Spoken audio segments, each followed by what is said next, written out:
Am I holding Samsung's worst ever smartphone? Give me a second to explain. Of course, Samsung has shipped objectively poorer products than the Galaxy S5 in the 10 years since this phone's launch, but I'm hard-pressed to think of any big-name high-end phone of this era that looks as bad in hindsight as Samsung's 2014 flagship does today. And spending a week or so with the S5 a decade on from launch has only reinforced my judgment that truly this phone has aged like room temperature cottage cheese. The Galaxy S5 arrived at the end of an era for Samsung, the era of removable batteries, tacky plastic, garish UI, and uncontrollable feature creep. Almost all of that would go away to a large extent the following year with the milestone launch of the Galaxy S6. But if you were buying an Android phone, especially a Samsung Android phone in mid-2014, this is what it was all about. Chintzy plastic, sure, but it made for a much lighter weight phone. The removable back panel and plastic flaps could facilitate easy water resistance, hot swappable batteries, and additional accessories for wireless charging. So yeah, this is a curious artifact of a time before Samsung and pretty much every other Android brand leaned heavily into industrial design and premium materials. You did have some like HTC who were very much ahead of the curve in this area. The excellent One M7 and M8 made the presentation of the hardware as important as the high technology inside. On the other hand, Samsung was pretty much content packaging everything up in a polycarbonate rectangle and calling it a day. You could kinda liken it to a gourmet meal served in a rusty dog bowl. We'll have more harsh words for the phone's design later, but to be fair, in many areas, especially to do with the technology itself, there was plenty to impress a mid-2010s consumer in the Galaxy S5. The display was bright for the time, vibrant, and one of the first to pack a dedicated ultra-bright daylight mode. Water resistance itself was a novelty. Sony was about the only other company attempting to do that in a phone back then. And the camera was one of the better ones available, with surprising new additions like 4K recording. Yeah, 4K on a phone at a time when even an entry-level 4K TV would run you a couple grand. But let's return for a moment to the basic physicality of this phone. With a 5.2-inch display surrounded by chunky, patterned bezels, aggressively plastic framing, and lightweight, it has very little in common with current flagship smartphones. Width-wise, it's just a bit narrower than an S24 Plus or Pixel 8 Pro, but the height difference really is something else, as devices have gotten taller and taller and filled out that entire front face with pixels. The Galaxy S3 and S4 adopted a more nature-themed appearance with a rounded chassis, whereas the S5 is more of a nondescript collection of design elements. There was no underlying theme really, just the same spaghetti thrown at a wall approach that we'd also witnessed in Samsung's software in the early 2010s. The grippy reflective sides are ridged and less slippery than older Galaxies, and the back panel, well, it's matte-ish with a texture and pattern that falls somewhere between a band-aid and kitchen paper, even in some of its more glam-looking colorways. About the only positive is that it feels less slimy than the glossy backs of the S3 and S4, but honestly it's just a bad look overall. Cheap, unrefined, and lacking in any sort of visual or tactile cohesion. Remember, this was the phone that went up against the HTC One M8 and iPhone 6, and technically it may have been in the same league as those phones, but in terms of design and materials, both Apple and HTC left Samsung in the dust, as would have been painfully obvious to anyone stepping into a phone store in late 2014. I think the root cause here was just Samsung getting stuck in their ways with regards to what a Galaxy phone should be, and it makes sense if you think about it. The S3 and S4 had been so successful and popular. The Galaxy was the anti-iPhone with the lightweight, removable battery and storage, and technical UI to show off that awesome Super AMOLED. But the era of some of those things being so important was starting to come to an end. Otherwise, yeah, this was a water-resistant smartphone in mid-2014, and I'm not going to tempt the gods of ingress protection by dunking this decade-old S5 in water, but the IP67 rated protection definitely placed Samsung ahead of the curve. The iPhone wouldn't have this until 2016.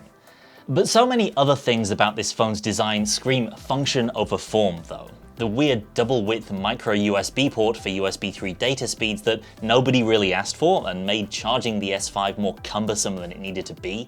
The fingerprint scanner that could only really be used by holding the phone in one hand and scanning with your finger in the other, because it worked by swiping like the finger scanner in an old 2000s laptop, and the ugly protrusions through the white display trim here that just are placed haphazardly without any real attention to aesthetics. Internally, the international 4G version of the S5 I have here packed a pretty standard loadout of specs for mid-2014. The excellent Snapdragon 801 chip from Qualcomm paired with 2 gigs of RAM and 16 or 32 gigs of storage plus naturally microSD expandability for all those photos you're going to be taking on the 16 megapixel Samsung ISOCELL rear camera. Well, I don't have fantastic memories of photography on this S5, but a few things do stand out a decade on. First, this was a native 16:9 sensor, so the shots you took filled the entire width of the display. Second, way more features than I remember in this camera app here, like just a mess of stuff to the point of being overwhelming to someone picking this up for the first time in 2014. And third, this is actually not a terrible camera. There's plenty of detail in these 16 megapixel shots, and the Auto HDR mode does a good job of tackling backlighting in daylight scenes. There's even a rudimentary night mode, years before Google Pixel phones did night sight. The main thing you're missing is optical image stabilization, which wouldn't arrive until the Galaxy Note 4 later in 2014. And the lack of that OIS hardware is something you really feel in lower light shots with this camera. Similarly, in video, just like many other cameras of this era, there's a huge gulf in the amount of stabilization you get in moving shots at 1080p compared to something modern like an S24 or iPhone 15 Pro. Even so, that 1080p footage is the height of videographic performance compared to what happens when you switch the S5 to its 4K Ultra HD mode. Doing so turns off almost all the image processing magic that you get at 1080, so dynamic range is poor, I noticed a fair amount of focus hunting, and basically you sacrifice overall image quality at the altar of sheer video resolution. But hey, it was 4K video on a phone in 2014.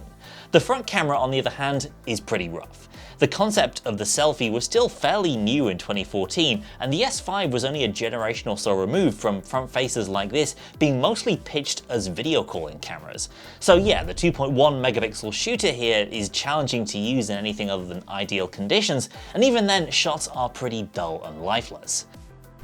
You know what's not dull or lifeless? Why, the Samsung TouchWiz software skin, of course. This phone shipped on Android 4.4 KitKat and saw updates all the way through to mid-2017 based on Android 6 Marshmallow. This was back when the new look and feel of future Samsung software skins wasn't ported back to older models, so unlike the way it works today, you're not getting the look of, for example, a Galaxy S6 or S7 on this phone, despite the fact that those phones have their own flavor of Marshmallow based on a more recent version of the Samsung experience. What stands out the most, aside from the general Fisher-Price vibe that you get from this aggressively colorful software with its big chunky icons and widgets, is just how much Samsung was trying to do in TouchWiz back in the day. It's littered with dead Samsung online services like S-Voice, the Siri competitor that preceded Bixby. There's GeoNews, which, to quote Samsung's online support materials, lets you view information about disasters in your region. There's the Peel Smart Remote, which links into the IR Blaster on the top of this phone's top frame. The online service behind that has since been shut down. And the same goes for Flipboard, which in the S5's heyday would laggily scroll into view from the leftmost home screen panel. Other features included AirView, where a finger hover over certain bits of the UI could give you a pop-up preview, and Multi-Window was of course an early Samsung exclusive that worked great on the S5's relatively large screen. There was even a rudimentary version of S-Health tied into the heart rate sensor that lived around the back of the phone under the camera array. This was an oddity that served more as a tech demo than something that would really provide anywhere near the utility of the sensors in a current smartwatch. Nevertheless, the sensor works pretty well, providing a reading that's within the same ballpark as my Apple Watch, even letting you tag your emotional state at the same time you're taking that reading. This was a new feature added in the S5, but surprisingly, going back and checking, it actually stuck around through until the Galaxy S10 in 2019, so I guess someone must have been using this through the years. Otherwise, this is a typically colourful mess of a UI that you would expect from the Samsung of this era. This off-teal hue dominates throughout the UI, along with big chunky cartoonish icons and an overwhelming array of features that Samsung would start to cut back on in subsequent generations of the Galaxy S. Android Marshmallow is really towards the outer edges of usable Android versions these days, so if you're serious about using an S5 in 2024, your best option is a custom ROM. My choice of ROM after flashing a custom recovery was this Android 14-based Lineage OS 21 build from XDA user Calvat, which ran surprisingly well considering the age of this phone's hardware.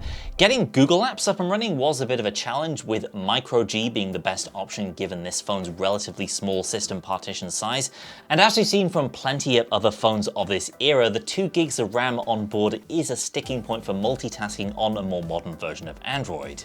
Plus, camera support is pretty limited compared to the smorgasbord of camera options you get in the official TouchWiz ROM for this phone, but still, it's a relatively easy way to bring back some utility to this vintage Android phone a decade on. There were a few neat variants of the Galaxy S5 launched in various regions. The Galaxy S5 Active packed similar hardware into a more durable chassis with physical clicky buttons, mainly aimed at North America. In Europe, the Galaxy Alpha debuted in the summer of 2014 with slightly cut down specs in a smaller chassis, but with superior metal construction as a response to the S5's cheapo plastic. And despite rumors of a Galaxy S5 Prime apparently being planned for the fall of that year with an upgraded Snapdragon 805 SoC and Galaxy Alpha-like metal construction, what eventually arrived in its place was the Galaxy S5 LTE-A, which had the updated chip and support for faster 4G networks, but in the same tacky plastic enclosure. The Galaxy S5 sold an estimated 40 million units throughout its lifespan, not a small number, but only half the 80 million boasted by its predecessor, the S4, and that surely contributed to a big rethinking of the hardware and software design going into 2015 with the Galaxy S6, which kicked off the era of metal and glass in Samsung's phones that's basically continued to this day. So this is not a phone that's aged particularly well a decade on. Maybe it's a bit harsh to call it the very worst Samsung phone, but it's definitely one of my least favorites. Nevertheless, it's a phone that needed to exist to put a bow on this era of Galaxy phones, let Samsung learn some tough but necessary lessons, and move on with the following generation. So if you owned a Galaxy S5 back in the day, share your memories of this phone down in the comments, and let me know which vintage handset you want to see tackled next in our retro review series. That's it for now, thanks for watching, and I'll see you next time.